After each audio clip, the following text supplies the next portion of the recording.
श्री स्वामी समर्थ.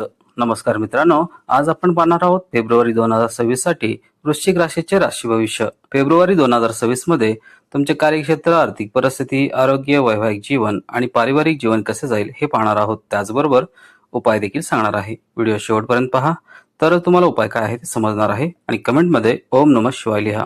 त्याचबरोबर उमाशंकर अश्रू चॅनलला सबस्क्राईब करायला विसरू नका. वृश्चिक राशीच्या लोकांसाठी हा महिना अनेक प्रकारे अनुकूल आणि काही प्रकारे मिश्रित राहू शकतो. महिन्याच्या सुरुवातीला शुक्र, मंगळ, बुध आणि सूर्य तुमच्या तिसऱ्या घरात असतील, ज्यामुळे तुमचे धैर्य आणि शौर्य वाढेल. तुम्ही मित्रासोबत बराच वेळ घालवाल. लहान सहलींच्या अनेक संधी असतील. काही सहली कामासाठी असतील, काही तीर्थयात्रेसाठी असतील आणि काही मित्रांसोबत मजा आणि आनंद घेण्यासाठी असतील. भावंडांना आरोग्याच्या समस्या येऊ शकतात. महिन्याच्या उत्तरार्धात तुमच्या आईच्या आरोग्यामुळे समस्या उद्भवू शकतात. नोकरी करणाऱ्यांना महिन्याच्या उत्तरार्धात त्यांच्या कामाच्या ठिकाणी चांगले यश मिळू शकते. पहिल्या 6 महिन्यात काही आव्हाने येतील. व्यवसायात असलेल्यांसाठी हा महिना अनुकूल राहील. तुम्हाला प्रेमाच्या बाबतीत सावधगिरी बाळगावी लागेल.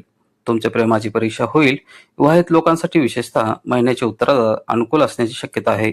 हा महिना आर्थिकदृष्ट्या मध्यम असेल आणि तुम्हाला तुमच्या खर्चाकडे लक्ष द्यावे लागेल. विद्यार्थ्यांना कठोर परिश्रमानंतर यश मिळू शकते.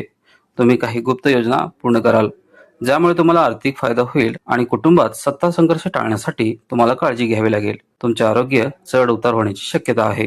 कार्यक्षेत्र, या महिन्यात सुरुवातीला करिअरच्या दृष्टिकोनातून काही आव्हाने येतील. महिन्याच्या पहिल्या 6 महिन्यात शुक्र, मंगळ, रवी आणि बुध सारखे ग्रह तुमच्या तिसऱ्या घरात असतील, ज्यामुळे तुमचे धैर्य आणि शौर्य वाढेल.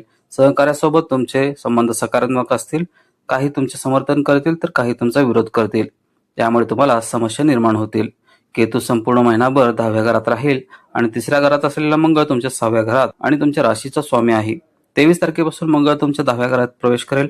त्यापूर्वी रवी, बुध आणि शुक्र आधी चाललेले असतील.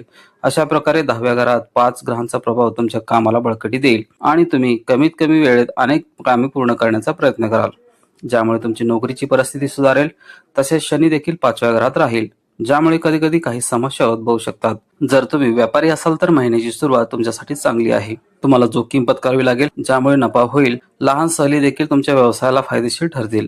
महिन्याच्या उत्तरार्धात कौटुंबिक समस्या तुमच्या व्यवसायापासून लक्ष विचलित करू शकतात, म्हणून हे टाळण्याचा प्रयत्न करा. आर्थिक परिस्थिती, या महिन्यात तुमची आर्थिक परिस्थिती मध्यम असण्याची शक्यता आहे. महिन्याच्या सुरुवातीला 4 ग्रह तिसऱ्या घरात असतील, ज्यामुळे तुमचे धैर्य आणि शक्ती वाढेल. तुम्ही तुमच्या व्यवसायात काही जोखीम देखील घ्याल. दरम्यान 5व्या घरात असलेल्या शनीची तुमच्या 11व्या घरात पूर्ण दृष्टी असेल, ज्यामुळे तुमचे उत्पन्न वाढण्याचा मार्ग मोकळा होईल, परंतु तुम्हाला तितकेच कठोर परिश्रम करावे लागतील. 8व्या घरात वक्री गुरु स्थित असल्याने आणि त्याची दृष्टी घरात असल्याने निश्चित आर्थिक लाभाची शक्यता असेल. तुम्हाला काही जुन्या योजनांकडून पैसे मिळू शकतात. मागील गुंतवणुकीमुळे आर्थिक लाभ देखील होऊ शकतो. व्यवसायातही काही आर्थिक लाभ होऊ शकतो.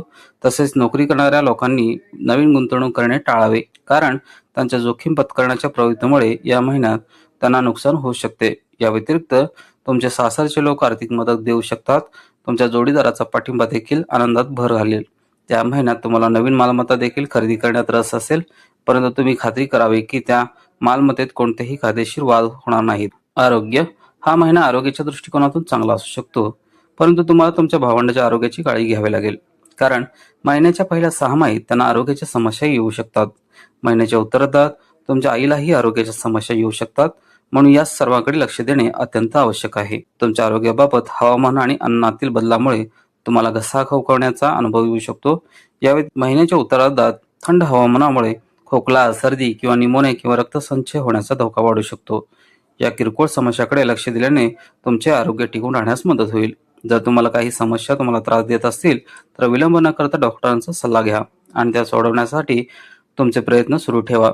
सुदैवाने या महिन्यात कोणत्याही मोठ्या समस्या अपेक्षित नाहीत, परंतु 8व्या घरात गुरुची प्रतिगामी स्थिती तुम्हाला तुमच्या पोटाकडे दुर्लक्ष करण्यापासून सावध करत आहे, कारण यामुळे पोटाच्या संबंधित समस्या उद्भवू शकतात. प्रेम आणि विवाह, फेब्रुवारी मासिक राशीफल 2026 नुसार जर तुम्ही प्रेम संबंधात असाल तर हा महिना अनुकूल असेल.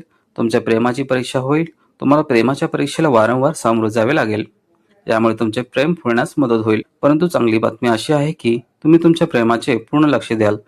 तुम्ही तुमच्या प्रियकराला पाठिंबा द्याल, त्यांचे ऐकाल आणि त्यांचा आदर कराल. 5व्या भावाचा स्वामी गुरुग्रह 4थ्या भावात प्रतिगामी असेल, ज्यामुळे तुम्हाला तुमच्या प्रियकराला वारंवार भेटावे लागेल. अगदी गुप्तपणेही तुमच्या प्रियकराच्या कुटुंबालाही कळू शकते की आणि काही बाबीवर त्यांचे आक्षेप व्यक्त करू शकतात, परंतु तुम्ही तुमच्या प्रेमळ वागण्याने त्यांना पटवून देऊ शकाल.